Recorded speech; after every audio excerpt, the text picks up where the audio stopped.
pwede siyang roast. Medyo may konting maapla. Welcome back to my channel and thank you for your watching. Right now, I'm just going to show you on how I do make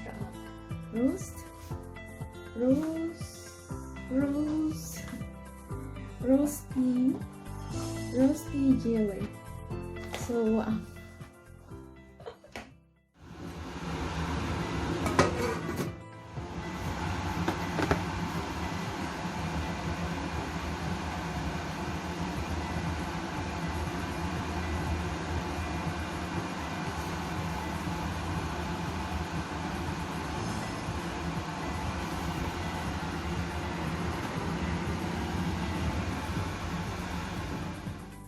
packs inside and roasty.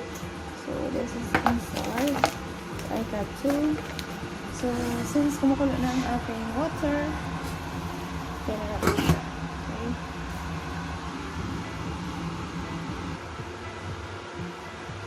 Okay.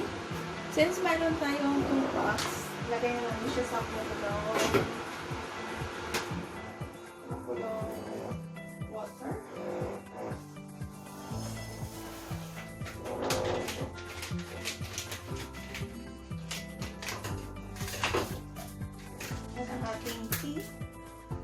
With sugar. Yan siya. So, ilagay na din natin siya. Kulo na. And of course, let's mix.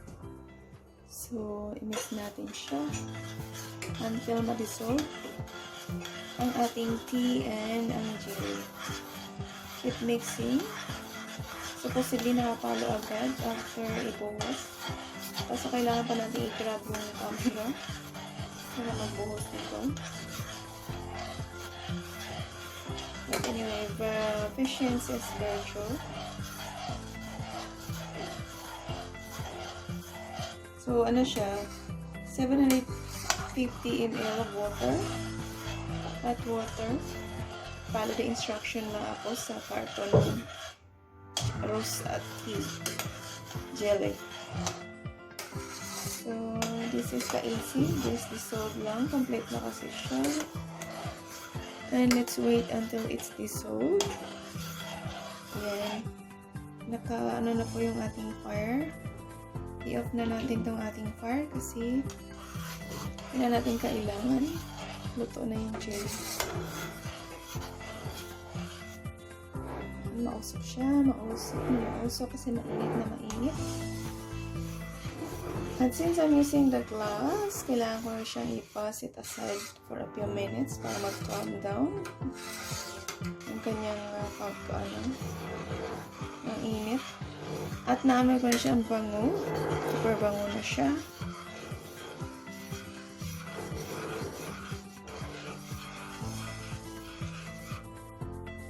And of course, ayan, nakaano na siya, dissolve na yung powder. Wala na akong nakikita ng buo dyan. Dissolve na siya. At yung jelly. Meron ng jelly na nasa gilid nagpo-form. Ayan. Translucent yung color. Ayan talaga ng neighbor. Na mayroong constructing na nangyayari sa taas ng bahay. Other plot. So, while preparing that, i-prepare na din natin ang ating napagkuha na ako sa baba ko na yung camera at panoorin nyo na lang. Lagyan natin ang ating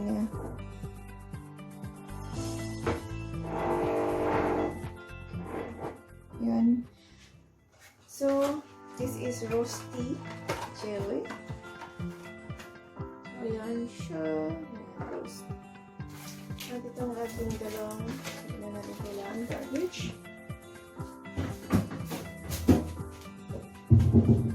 Since naggamit tayo, gamit din ako ang gamit ko is yung Del Monte fresh cut fruit cocktail. This is not sponsored, but ito yung aking ginagamit. And the same thing, roasty is not sponsored. Just gamit ko lang siya. So, let's get ready Ilalagyan natin ang ating glass ng fruits, mixed fruits. Malinis na itong glass na to. 1 scoop, 2 scoop. Tagod 1 scoop lang muna, 1 spoon lang muna. At let's add. Ayoko din ng maraming masyado kasi super overpower na yung matamis. Yung natira is ilagay lang natin sa freezer at para yun. Para maano siya, ma-preserve yung ating mixed fruits. Yan. So, kinatay sa glass natin. Mayroon na siyang, as you can see, ito yung ating glass. Naka-forward na siya at mayroon na tayong fruits sa loob.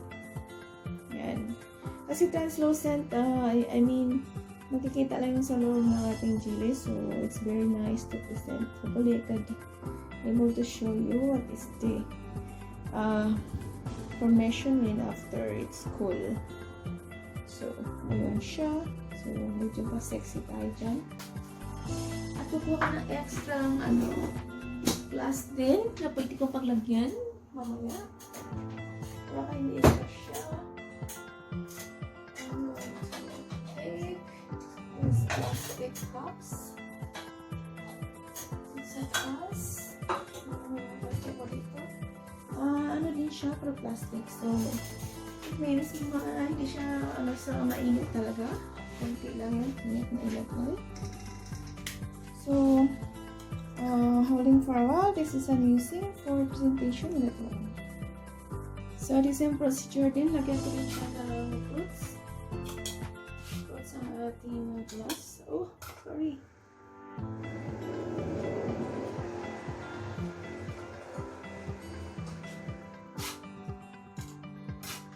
Medyo may paglapit tayo sa para hindi siya magtapon. At masayang ating fruits.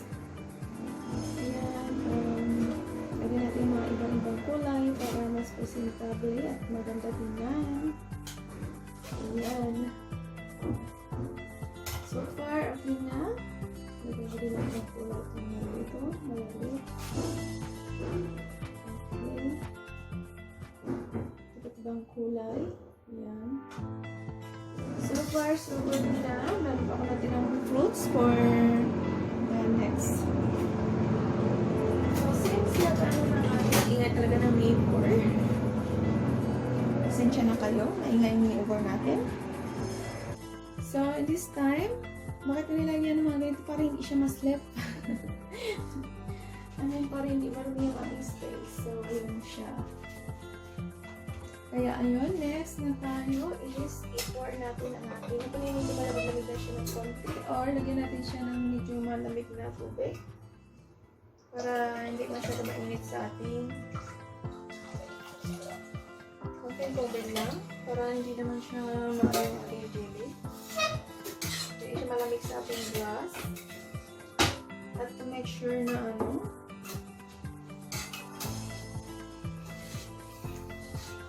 kailangan siya natin mabuti. Okay. Kasi na yung kanyang yan. So, kailangan natin to make sure na hindi mag-crack ang ating glass. Lalo sa glass, kailangan natin lagyan ng spoon muna. Bago natin i-pour ang ating jelly. Kasi mainit siya. Baka mag-crack. At konti-konti lang to adjust the glass.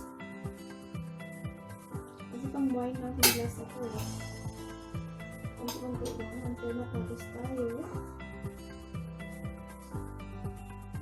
Yan ang technique para hindi siya mag-crack kasi mainit ang ating jelly. And let's follow next steps kasi konti lang yung ating ilagay. And pakunti-kunti make sure na hindi natin ma-spill out sa ating glass para kasi sa pagdaman. At mayroon hindi naman talaga ma-avoid dyan kasi naglalagay tayo. So let's wipe out na lang. Let's continue the process. This is the simple way. Napatagal ko lang. Pinaka simple. Ito yung glass hindi na kailangan kasi kasha. Hopefully it's not melting. Yan ang problema sa glass kasi namimelt. Hopefully hindi naman siya. Kasi mapalang puno talaga ito. Hindi naman siya. So ayun, nagpupuno na yung jelly. Ang bilis kasi mag-form ng ano na to. Ang tea, basta may tea, mabilis siya mag-form. Kaya nanotice ko sa mga jelly na nagawa ko. Ang may tea talaga is super bilis siya mag-form. Yung tingin mo sa spoon, meron na siya. Nakalawit na jelly. So, ayun, ang tatlo. Okay na yung tatlo. So, balik-balik sa glass. Make sure na yung glass natin. Ayan, okay na ito ang tatlo. Ano ba, mas muna tayo para hindi siya mag-ano sa glass.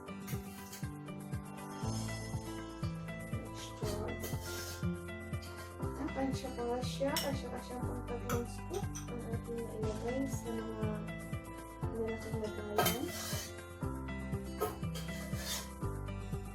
Let's continue the lang.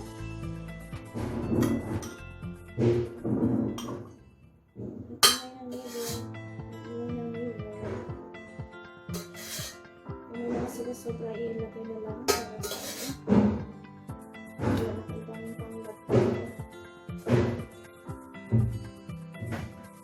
At lahat kailangan sinutin na nakikira sa lalakano.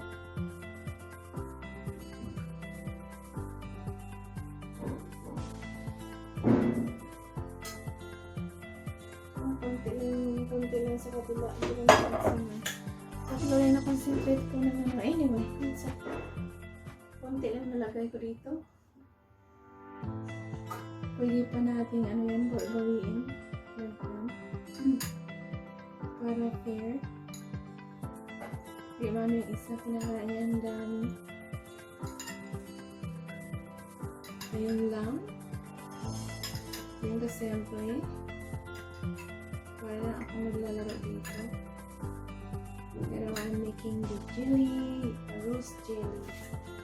So, super simple. I'm sure lahat naka-ano. Wala natala na talaga. Kasi walang natira. Walang natira sa lalagyan. So, yan ang ating simplest presentation ng ating jelly. I want you to get a look, closer look. How beautiful it is. And this is our rose tea. Ating ginamit na jelly. So as you can see, it's see-through, so it will be like this until it will cool down.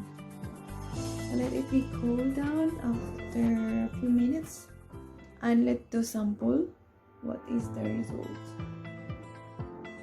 And of course, dahil walang cover like this, kailangan natin siyang cover ng plastic or cling wrapper. At ilagay natin sa fridge after, just to make it cold a little bit para ma-set aside doon. And in a few hours or a minute or 30 minutes, pwede na natin siyang kainin kasi malamig na siya. At especially malamig ang panahon, it's easy to hold down. And for the presentation for today, hope you like it. Please don't forget to like, share, comment, and subscribe. If you are new to my channel, don't forget to hit the notification bell and subscribe. Thank you so much. Hi guys, welcome back, and I just want to show you on what is the result. So nilagay ko siya sa freezer at para lang makapag-present ako sa inyo. So let's try to drop this. 1, 2, 3, go! Go, go, go, go, go! Ay, yung umalis. So let's try again. Snap, snap natin. Snap. Go. Oh, maingay talaga na. So far, hindi pa rin siya maalis. Hindi siya maalis. Lagalagin natin. ganun siya ka-strong. Kasi tinaalog-alog na siya, ayun yung lumabas. So, nandiyan pa rin siya sa loob. So, let's put that down. So, na-arouse ko din siya. Nailagay ko din siya sa plate. As you can see, so beautiful now. Pretty niya. Ang ganda niya. Ang ganda niya tingnan. So, like a tower. Like tower in the Bible. So, ganun siya. Kasi-true yung ating jello. So, let's try to mukbang this one. And, can you also mukbang? Ano niya, na-hard na siya agad. I-fruits ko lang.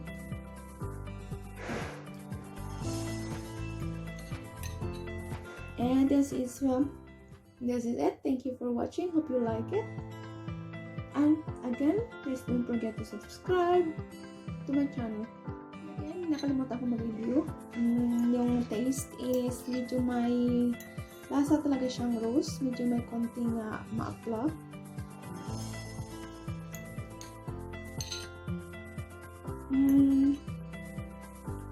Malinamnam.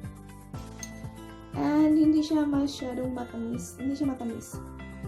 Natural lang. Yung nakapagpatamis sa kanya is yung fruits natin.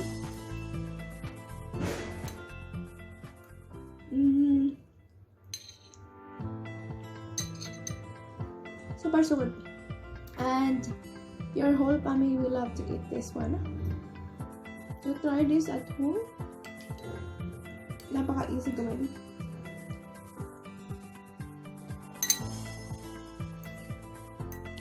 Pang snack. Pang dessert. So, yummy. Thank you for watching.